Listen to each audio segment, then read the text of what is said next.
Explorer présente les tests de la Gazette. Sensation garantie, émotion assurée et plaisir approuvé.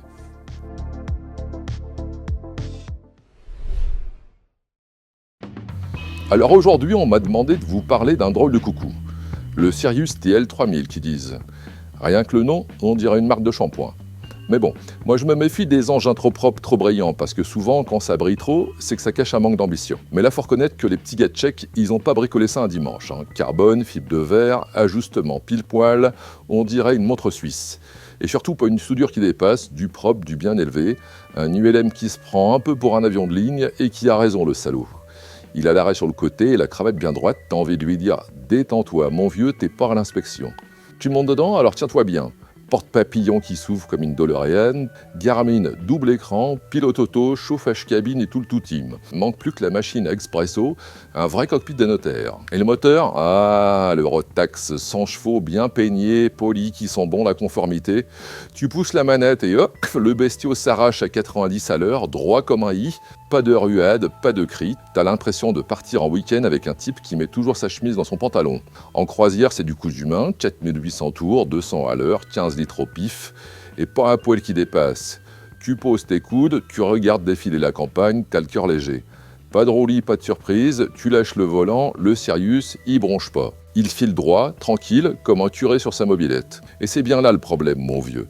Trop sage, trop propre, trop carré, pas une saute d'humeur, pas un petit pet de folie. On dirait une de ces filles bien coiffées, bien mises, qui sentent à la lavande, mais qui te laissent un peu sur ta faim. Parce que moi, je vais te dire, j'aime bien les machines qui ont un peu de vécu. Celles qui couinent et qui tremblent, qui sentent le chaud et le cuir, si tu vois ce que je veux dire. Le Sirius, il se prend un petit peu trop au Sirius, justement. À force de copier les avions, il a oublié d'être un peu canaille, un peu vivant. À latéraux, c'est pareil, nickel, les volets, les freins, tout s'aligne, tout se passe bien, trop bien presque. T'as même pas le droit à une petite embardée, un soupir, une bêtise. Alors tu poses, tu coupes, et tu restes là à l'écouter tiédir dans le vent, en te disant que t'as piloté une montre, une maîtresse. Mais bon, faut pas trop lui en vouloir parce que le Sirius, c'est pas un jouet. C'est un compagnon fidèle, fiable, carré, le genre qui t'emmène loin sans broncher, qui t'écoute plus qu'il te parle. Un avion pour des darons, ouais, mais les darons qui n'ont pas tout rangé au grenier. Le Sirius, un drôle de coucou, un peu trop sage peut-être, mais foutrement bien élevé. Et mine de rien, ça te fait du bien, un avion qui te regarde pas de haut.